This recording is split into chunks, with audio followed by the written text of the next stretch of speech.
को लेकर कल आप सब जानते हैं कि कल जब तारापुर में चुनाव प्रचार में जाने के क्रम में जिस तरीके से कुछ मतदाता साथी ग्रामीण लोग सामने आए और उन्होंने आकर, ये मैं किसी एक प्रखंड का भी मैं जिक्र नहीं कर रहा हूँ क्योंकि ऐसी बहुत सी, कल सोनो प्रखंड की एक पंचायत के वो सब लोग थे जिन्होंने मुझे यहाँ कचहरी चौक के पास जिन्होंने रोका, रो रहे थे, बिलख रहे थे मुझसे, उन्होंने जिस तरीके से उन्होंने आग्रह किया रोते रोते, ये अपने में दर्शाता है कि भैया सरकार और मौजूदा मुख्यमंत्री नीतीश कुमार जी शासन प्रशासन का किस तरीके से दुरुपयोग कर रहे हैं। अभी तक जितने चुनाव हुए हैं लोकल बॉडी के, उसमें अनेकों जिलों से, अनेकों प्रखंडों से, अनेकों पंचायतों से इस तरीके की समस्या आई है कि भैया यहाँ पर धांधली हो रही है, ये हो रहा है, जीत कोई, और ये आप सब भी सुन रहे होंगे कहीं ना कहीं, ये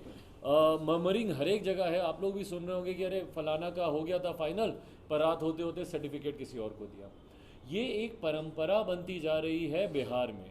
हम लोगों ने विधानसभा के चुनाव के वक्त भी हम लोगों ने देखा कितने हमारे ही प्रत्याशी, लोक जनशक्ति पार्टी के ही उस वक्त के कितने प्रत्याशी थे जिनको दोपहर शाम तक कहा गया था कि भैया आप जीत गए, आपका सर्टिफिकेट तैयार हो रहा है, आपका सर्टिफिकेट तैयार हो रहा है, और रात होते होते, देर रात आते आते तक वो सर्टिफिकेट किसी दूसरे पार्टी के नाम पर और सत्ताधारी दल की ही पार्टी के नाम पर वो सर्टिफिकेट दे दिया जाता है। तो ये जिस तरीके से शासन प्रशासन का यहाँ पे दुरुपयोग हो रहा है, हम लोगों ने इस बात की शिकायत लिखित रूप में भी प्रदेश अध्यक्ष जी के माध्यम से हम लोग चुनाव आयोग को भी हम लोग करने जा रहे हैं इस बात की शिकायत कि भाई जिस तरीके से दबाव में प्रशासन काम कर, आप प्रशासन को आप निष्पक्ष छोड़ दीजिए ना, जो सही है, जो गलत है गलत है। कहीं पे हम लोग रिकाउंटिंग की मांग करते हैं, ये लोग रिकाउंटिंग वहाँ पे नहीं करवाता है। बूथ का अगर हम लोग दिखाते हैं, ईवीएम मशीन कितनी जगह, खैर भाई सही बात है कि ग्रामीण लोग हैं, उनको जानकारी थोड़ी कम होती है, उन लोगों को नहीं पता कि नियम कायदा कानून क्या है। ये वहीं पे जब काउंटिंग चल रही होती है तो बोला जाता है अरे ईवीएम मशीन ख़राब हो गई है, हम इसको ठीक करवा के लाते हैं। अंदर जाता है, भगवान जाने क्या करते हैं नहीं करते हैं, बाहर आके उसमें परिणाम अलग हो जाते हैं। तो आने वाले समय में, और ये इसी तरीके का प्रयास यकीनन दोनों जो उपचुनाव हो रहे हैं उसमें भी मुख्यमंत्री नीतीश कुमार जी की पार्टी करने का ये प्रयास करेगी।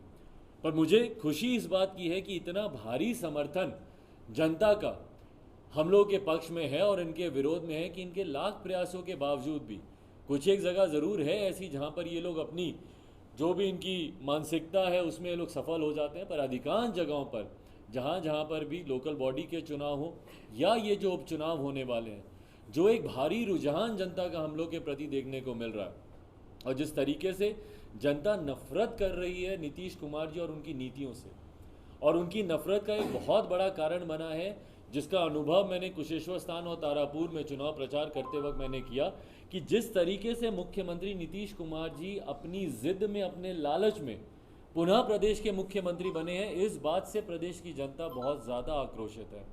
एक बात आप सब मानेंगे, हकीकत है कि जनादेश कुछ भी हो पर मुख्यमंत्री नीतीश कुमार जी को बिहार का मुख्यमंत्री बनाने का ये जनादेश नहीं था।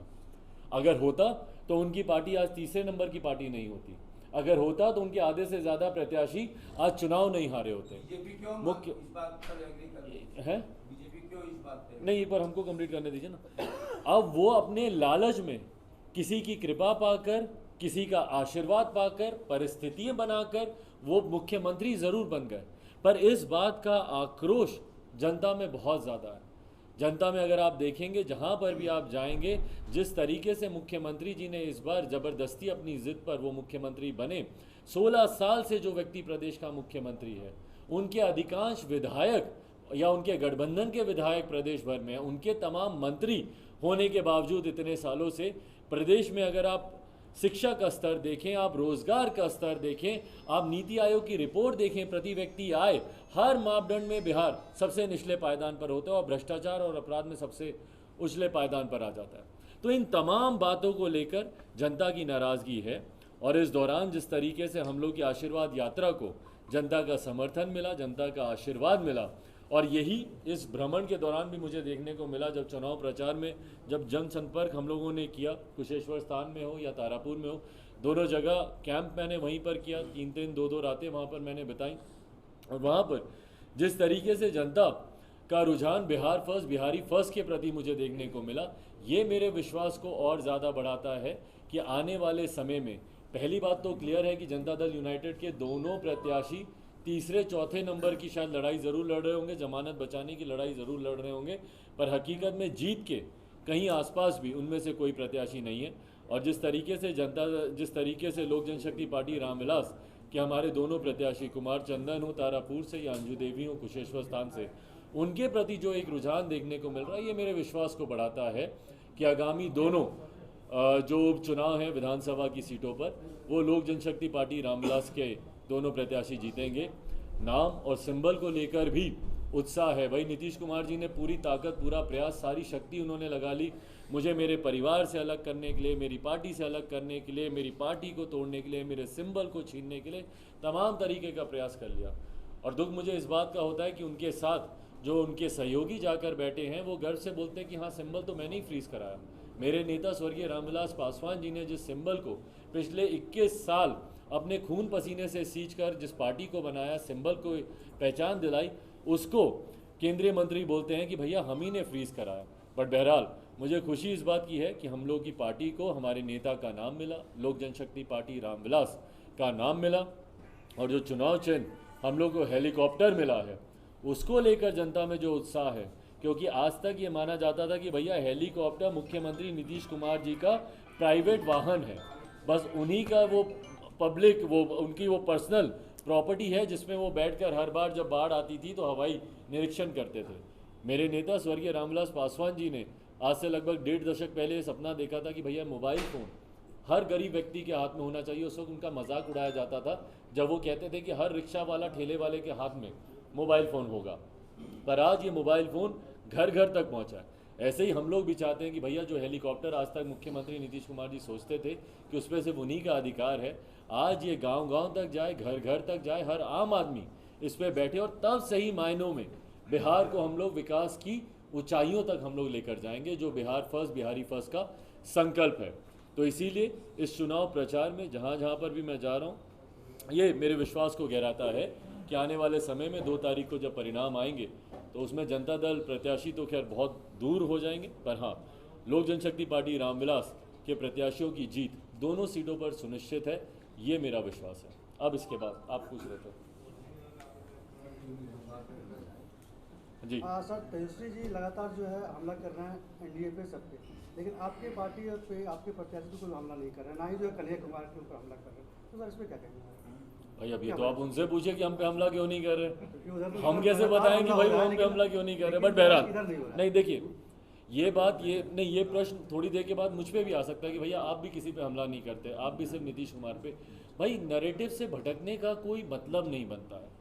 आज की तारीख में हकीकत है कि ये सरकार मौजूदा मुख्यमंत्री नीतीश कुमार जी के नेतृत्व में ही चल रही है, और जो भी मुख्यमंत्री नीतीश कुमार जी को जानता है वो जानता है कि वो सिंगल मैन आर्मी है, अकेले, और अपने साथ उनके 2-4 अधिकारी, बस कोई नेता भी नहीं, वो और उनके 2-4 अधिकारी ही पूरा प्रदेश चला रहे हैं पिछले 16 सालों से। तो किसी और को कटघरे में खड़ा करने का सवाल ही नहीं उठता जब व्यक्ति एक ही जिम्मेदार है बिहार की बर्बादी। एक बात और छन करके सामने आ रही है, उपचुनाव में 3 युवाओं के बीच सीधा टक्कर सुशासन की सरकार नीतीश कुमार के साथ है। टक्कर सिर्फ और सिर्फ बिहार की जनता का मौजूदा मुख्यमंत्री नीतीश कुमार जी के साथ है। उन्होंने जिस तरीके से बिहार को बर्बाद किया, हम युवाओं में उलझा कर ज़रूर वो एक नैरेटिव सेट करना चाहते हैं। मुख्यमंत्री नीतीश कुमार जी कह रहे इनका तो आपस में चल रहा है, हमारा क्या है, हमारा तो सब ठीक चलता रहता है, ये एक नैरेटिव वो सेट करने का वो प्रयास कर रहे हैं। जबकि हकीकत है कि बिहार की जनता आज की तारीख में नाराज सिर्फ मुख्यमंत्री नीतीश कुमार जी, बाकी सारे राजनीतिक दल जिनका भी आप नाम ले रहे हैं, तेजस्वी अपने राजनीतिक दल के लिए अपना प्रचार कर रहे हैं, कन्हैया ने अभी नई पार्टी ज्वाइन की है, वो अपना कर रहे हैं, मैं अपना कर रहा हूँ, हर किसी को स्वतंत्रता है करने की। पर आज की तारीख में जवाबदेही, ये हम में से किसी की प्रतिष्ठा का सवाल नहीं है। आज की तारीख में जवाबदेही मुख्यमंत्री नीतीश कुमार जी की बनती है। भाई दोनों आपके सिटिंग विधायक थे, और ये अफसोस की बात देख लीजिए कि दोनों का निधन क्यों हुआ। आपके यहाँ स्वास्थ्य सेवा के अभाव में दोनों की दुखद मृत्यु कोरोना की वजह से हुई है। उसके बाद दोनों सीटों पर आपके सिटिंग उम्मीदवार विधायक थे जिनका निधन हुआ। आपके लिए सवाल है ना, आपको इस सीट को जीत के दिखाना है, आप इसको हम तीनों में क्यों उलझा रहे हैं। आपको अगर इतना ही विश्वास है तो पूरा मंत्रिमंडल आपने उतार रखा है। आधा मंत्रिमंडल कुशेश्वर स्थान में जाके बैठा है, आधा इनकी कैबिनेट बैठी हुई है तारापुर में। क्यों इतनी मेहनत इनको करनी पड़ी है भैया? इतना आपने विकास के कार्य किए हुए हैं, विकास की गाथाएं आपने लिखी हुई हैं। तो हकीकत है कि जवाब इनको देना, हम तीनों में इसको उलझाने का कोई मतलब नहीं है। राजद के सभी विधायक कैंपेन में लगे हुए हैं, जदयू के सभी मंत्री विधायक कैंपेन में लगे हुए हैं। अब बावजूद इसके आप बोल रहे हैं कि आपकी पार्टी में टूट हो गई, आपको नया सिंबल मिला, फिर भी आप कह रहे हैं कि आप जीत रहे हैं। ये कौन सा दावा है? भाई हमारे भी प्रत्याशी ने, भाई कोई ऐसा तो नहीं है ना कि हमारे प्रत्याशी की जमानत जब्त वाले प्रत्याशी वहाँ पे थे। हमारे जितने भी प्रत्याशी थे सबने अपने अपने विधानसभा क्षेत्र में, और कितने तो ऐसे प्रत्याशी हैं, 12-15 तो ऐसे हैं जो कि महज 400, 500, 600 वोटों से जो हारे हैं। तो वो सब पंचायतों में उतरे हुए हैं। आप इधर की कुशेश्वर स्थान की आप ले लें, वहाँ की 35 पंचायतों में, यहाँ तारापुर की हर पंचायत में हम लोग का एक प्रत्याशी और उनके साथ पूरी टीम मजबूती से उतरी हुई। और जैसा मैंने कहा भाई, इसी तरीके का प्रश्न तो आशीर्वाद यात्रा के दौरान भी आता था ना, कि भाई क्या कर लेंगे आप आशीर्वाद यात्रा में, अब तो आपकी पार्टी टूट गई, आपको निकाल दिया, परिवार अलग हो गया, ये हो गया। पर आशीर्वाद यात्रा में जन समर्थन मिला कि नहीं मिला? एक और पार जन समर्थन मिला, अभूतपूर्व जन समर्थन मिला। इसीलिए मेरा विश्वास है कि इन दोनों उपचुनाव में भी हम लोग का परिणाम बेहतर रहेगा। बिहार सरकार के एक जदयू के मंत्री हैं, वो कह रहे हैं कि सिर्फ कोरम पूरा करने के लिए वहां पर चिराग पासवान कैंडिडेट को मैदान में ये अपना कोरम पूरा करने के लिए प्रचार तो कर लें भैया, अपना कोरम पूरा करें, दूसरे के कोरम। तेजस्वी यादव वहां पर मछली मार रहे हैं, तो क्या लग रहा है मछली मारने से वो जीत जाएंगे उनके कैंडिडेट, या सिर्फ ये सिगुफा है? भाई फिर वही बात, ये तो आप उनसे पूछिए ना। जैसे आप युवा हैं, तेजस्वी यादव युवा हैं, मछली मार रहे हैं, इसका क्या जाता है, क्या इसका मैसेज जाएगा? भैया आप उनसे पूछिए कि वो क्या वो संदेश देना चाह रहे हैं, नहीं देना चाह रहे हैं। मेरा क्लियर है कि मैं बिहार फर्स्ट, बिहारी फर्स्ट के संकल्प के साथ मैं मैदान में उतरा हूं, और उसी संकल्प के साथ मैं आगे बढ़ रहा हूं। डीजल और पेट्रोल के महंगाई को लेकर के लोगों में काफी आक्रोश है। बिल्कुल आक्रोश और है, इलेक्शन भी है। और इलेक्शन भी है, तो क्या कहेंगे आप? नहीं बिल्कुल जनता इस बात का जवाब देगी। भाई हद पार कर दी है महंगाई ने, पेट्रोल और डीजल के दामों ने हदें पार कर दी हैं। और जो थोड़ी बहुत, हाँ एलपीजी गैस सिलेंडर, जिस तरीके से महंगाई के दाम आसमान छू रहे हैं, भाई इसके लिए तो सरकारें ही जिम्मेदार है ना। केंद्र और राज्य सरकार को सोचना चाहिए, और राज्य सरकार भी जो सहूलियतें दे सकती है टैक्स रिलैक्सेशन के नाम पर, वो तक ये लोग देना ज़रूरी नहीं समझते। जनता जवाब देगी। भाई आज की तारीख में अगर सबसे ज़्यादा कोई महंगाई की मार झेल रहा है तो ये बिहार की जनता है ना। तो उम्मीद है मुझे कि इस उपचुनाव में भी आपको उसका आक्रोश देखने को मिलेगा। बीजेपी की जहां जहां सरकार नहीं है जिस राज्य में, वहां पर पेट्रोल और डीजल के कीमत के दाम कम है, और यहाँ जहां जहां सरकार है वहां पर ज़्यादा दाम है। भाई जैसा मैंने कहा कि टैक्स रिलैक्सेशन राज्य सरकारों के अंतर्गत भी आता है। कई ऐसे टैक्स हैं जो कि इसके ऊपर लगाए जाते हैं, अगर आप उसमें कटौती आप कर दें तो दामों को काफ़ी हद तक आप नियंत्रित कर सकते हैं, अगर राज्य सरकार चाहे तो। केंद्र सरकार का एक अपना वो है, आपने दे दिया इतने पर, अगर राज्य सरकार अगर उसमें से टैक्स रिबेट देती है या देना चाहती है तो ज़रूर दाम थोड़े नीचे आ सकते हैं। बट अगर कोई सरकार चाहती ही नहीं, मैं तो भाई बिहारी हूँ, मैं बिहार की बात करूँगा, अगर मेरा मुख्यमंत्री नहीं चाहता और वो चाहते हैं कि भैया इसी तरीके से बढ़ते दाम की, महंगाई की मार जनता पे पड़ती रहे, तो ये अब उनकी सोच है, अब जनता को सोचना है। अच्छा, जैसे उपचुनाव में आप बता रहे हैं कि धांधली हो सकती है, सरकार ऐसा करवा सकते हैं, इसके लेकर क्या आप चुनाव आयोग को भी कुछ बोलिएगा? भाई हम लोगों ने तो जो प्रमाण हम लोग के सामने आए हैं, जो हम लोग का एक अनुभव रहा है पिछले विधानसभा के चुनाव में, या अभी जो स्थानीय लोकल बॉडी के जो चुनाव हो रहे हैं उसमें जो हम लोग का अनुभव रहा है, उसको हम लोग ज़रूर चुनाव आयोग के समक्ष हम लोग रखेंगे। उसके बाद चुनाव आयोग को निर्णय लेना है। बस मैं इतना चाहता हूँ कि फेयर इलेक्शंस होने चाहिए, किसी तरीके का शासन प्रशासन के ऊपर दबाव नहीं होना चाहिए, और मात्र 2 सीटों पर है तो उचित बंदोबस्त चुनाव आयोग द्वारा कराया जा सकता है। आपके चाचा जी पशुपतिनाथ पारस द्वारा जो है ये कहा गया था कि पिछला जो चुनाव हुआ था विधानसभा, तो सौरभ पांडे आपको अभी तक भी आपको उनका याद है? हाँ बोलिए। कहा गया था उनके द्वारा, उन्हीं का था कि सीटों की वजह से ही आपको अलग लड़ने के लिए कहा गया था, ऐसा कुछ आरोप। अभी सौरभ पांडे सफाई दे रहे हैं आपके और आपके चाचा के रिश्तों को। सफाई नहीं दे रहे हैं सौरभ जवाब दे रहे हैं जो आरोप। और हम लोगों ने देखिए लंबे समय तक एक गरिमापूर्ण खामोशी हम लोगों ने बना के रखी थी कि भाई ठीक है कोई बात नहीं, अब शांत हो जाएंगे। आज लगभग 1 साल बीतने को आया है मेरे पिताजी के निधन को, और तब से लेकर अभी तक जिस तरीके से निरंतरता में वो मेरे परिवार, मेरे सहयोगी, मेरे साथियों के ऊपर वो एक के बाद एक आरोप लगाते रहे, लंबे समय तक मैं खामोश रहा। जब सीमाएं पार हुई मैंने बोला, उसके बाद भी जब और उन्होंने हदें पार की, पहली बार आपने इतने सालों में कभी नहीं देखा होगा कि मेरी मदर कभी सामने आई हूँ मीडिया के सामने आकर, कभी उन्होंने किसी बात को रखा हो। पर उस दिन हदें पार हो गई जब उन्होंने मेरी माता जी के, मेरे फादर के साथ, उनके साथ क्या रिलेशन थे, नहीं थे, क्या था, नहीं था, उस तक पर जब उन्होंने उंगली उठानी शुरू की, तब पहली बार मीडिया के सामने आकर मेरी मदर ने अपनी बातों को रखा, अपने पक्ष को रखा।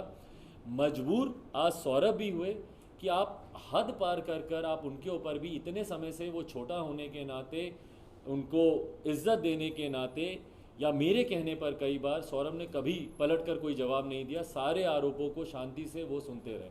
पर जब हद पार हुई तो उसके बाद उन्होंने भी, और जो पत्र आप लोगों ने पढ़ा होगा उसमें जितनी मर्यादित शब्दों का उन्होंने प्रयोग किया है और जितने सही लहजे में उन्होंने बातों को रखा है, कोई और व्यक्ति होता तो मुझे लगता है कि शायद उसका जवाब, क्योंकि जिस तरीके के आरोप निरंतरता में सौरभ के ऊपर लगे वो काफ़ी ओछे किस्म के थे, पर उसका बहुत मर्यादित उन्होंने जवाब दिया। पर ये हाँ, ये किसी को pushing the envelope to the corner वाली बात है कि भाई आप इतना ज़्यादा आप किसी को कर देंगे। एक ऐसी महिला जो घर में रहती हैं, उनके मेरे फादर से मेरी मदर की शादी को 44 साल हो गए, 44 सालों में कभी बाहर नहीं आए। आपने हमेशा उनको पर्दे के पीछे देखा, मेरे पिताजी के साथ देखा, पर कभी उन्होंने मीडिया में।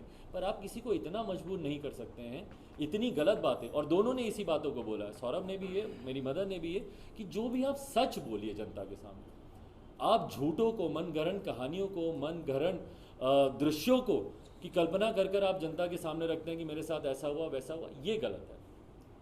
Thank you. जमुई टुडे की खबरों से तुरंत अपडेट रहने के लिए डाउनलोड करें प्ले स्टोर से जमुई टुडे ऐप। अगर आप वीडियो को YouTube पर देख रहे हैं तो प्लीज हमारे चैनल को जरूर सब्सक्राइब कर लें, वीडियो को लाइक कर लें और नोटिफिकेशन बेल को जरूर प्रेस कर लें ताकि लेटेस्ट वीडियो की नोटिफिकेशन आप तक पहुंच सके। इसी के साथ अगर आप हमारे वीडियो को Facebook पेज पर देख रहे हैं तो प्लीज वीडियो को लाइक और शेयर जरूर